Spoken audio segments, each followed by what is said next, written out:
Day 286, San Francisco International Airport, otherwise known as SFO.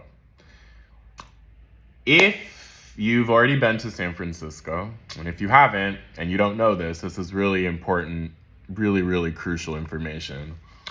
One of the first things that you'll find out is that the airport is not actually in the 7x7 that we consider the city and county of San Francisco.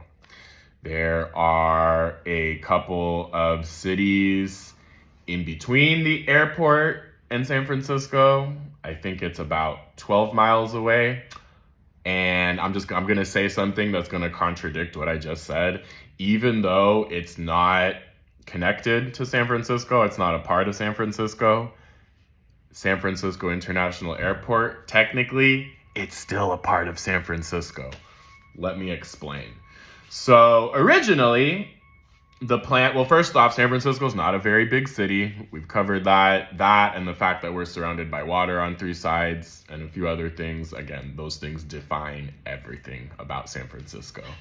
But originally, the plan was to put the airport at Treasure Island, which is, I don't think it's exactly halfway between San Francisco and Oakland, where the Bay Bridge crosses. I don't think it's exactly halfway, but it's on that pathway, if you will. And I believe that this was going to happen after the Golden Gate International Exposition that took place 1930s, 40s.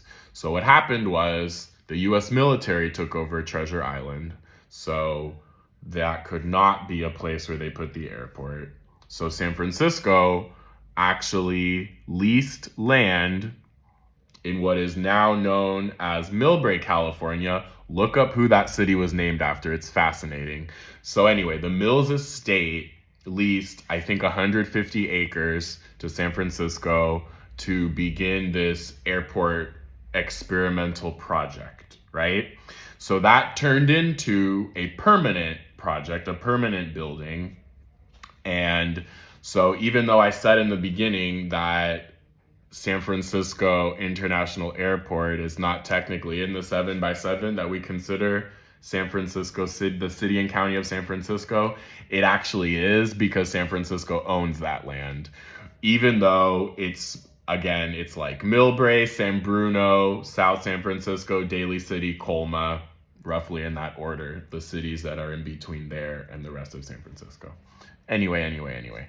That's all you need to know. There's a ton of military history that took place there, Coast Guard history that you can look into. But bottom line is that SFO is the busiest airport in the Bay Area, the second busiest in the entire state of California, only followed by LAX. And not everybody, depending on your situation, if you got the money to drop, or if you're, again, certain situations, sure, get your little Uber, your little Lyft from the airport. But what I like most about SFO is that it's connected to BART. So if your flight comes in and it's within the hours of BART, take the air train to BART to get your butt into San Francisco. That's the easiest and most direct way to get into San Francisco. Again, if you want to call an Uber or Lyft, that's something else, but I'm actually from here, so I've done it a couple times, but usually I'm just going to take the BART.